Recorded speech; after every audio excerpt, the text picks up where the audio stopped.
પણ કીધું કે નરેન્દ્ર મોદીના હાથે તમારે ભાજપમાં જોડાવાનું છે, તમને મંત્રી બનાવી દઈશું। ત્યારે પણ મેં કીધું હતું તમારા મંત્રી બની જવાથી મારા બંગલા થઈ જશે, ગાડી થઈ જશે, પૈસા થઈ જશે, પ્રોપર્ટી થઈ જશે, જે પોલીસ મને એરેસ્ટ કરે છે પોલીસ સલામ કરતી થઈ જશે, પણ જે મારી માતા બહેનોના મારા પર આશીર્વાદ છે, મારા પર ભરોસો છે, મારા માટે ફુલાર લઈ આવીને મારું સ્વાગત કરે, સન્માન કરે, એ જ મારા માટે મારી મૂડી છે। તમારા મંત્રી પંત્રી અમારે કઈ બનવું નથી, અમારા આદિવાસીઓની સેવા કરવાની છે।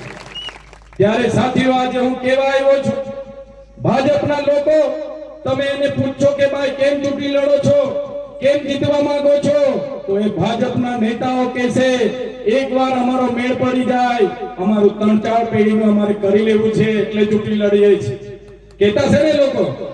એકવાર એ લોકોને મંત્રી બની જાય, તંત્રી બની જાય કે જિલ્લાના પ્રમુખ બની જાય, જિલ્લાના સભ્ય બની જાય એટલે 7 પેઢી સુધી જીવી જાય એટલું એ લોકો કરી લે છે। જ્યારે અમારા ઉમેદવારો જોઈ લો, અમારા બધા ઉમેદવારોને મેં પૂછ્યું કે તમે કેમ ચૂંટણી લડવા માંગો છો, અમારા ઉમેદવારોએ કીધું અમે એટલા માટે ચૂંટણી લડવા માંગીએ છીએ કે અમે સત્તામાં આવીશું અને લોકોની સેવા કરીશું, એ અમારો ધ્યેય છે। સાથીઓ આમ આદમી પાર્ટી એ આમ લોકોની પાર્ટી છે। ગુજરાતમાં 6500 ઉમેદવારો આમ આદમી પાર્ટીના લડી રહ્યા છે। કેટલીક જગ્યાએ પોલીસના એલસીબી, એલઈબી અને આઈપીએસ અધિકારીઓના દબાણથી અમારા લોકોને પણ ડરાવવા ધમકાવવાની કોશિશો થાય છે।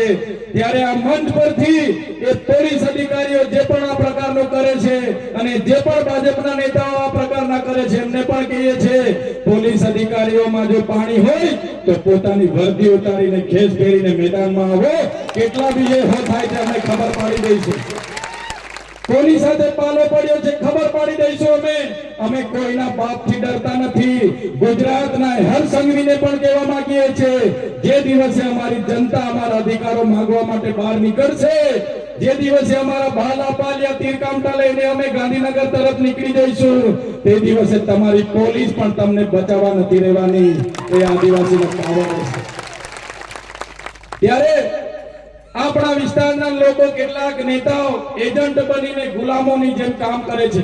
આપણા લોકોનો મત લઈને આપણા વિસ્તારની જમીન આપવા માટેના સોદા કરે છે, કરારો પર સહી કરે છે, એમઓયુ પર સહી કરે છે। એવા નેતાઓને ઓળખી લેવાની જરૂર છે, એ વાત કરવા માટે આવ્યો છું। સાથે સાથે તમને ખાતરી અને વિશ્વાસ આપવા માટે આવ્યો છું, જ્યારે પણ એ હાઇડ્રો પ્રોજેક્ટ વાળા આપણા વિસ્તારોના 28 ગામોની જમીન લેવા આવશે તો સૌથી આગળ આ ચૈતર વસાવા રહેશે, સૌથી આગળ। અને ભારત સરકાર અને ગુજરાત સરકારને પણ કહેવા જમીન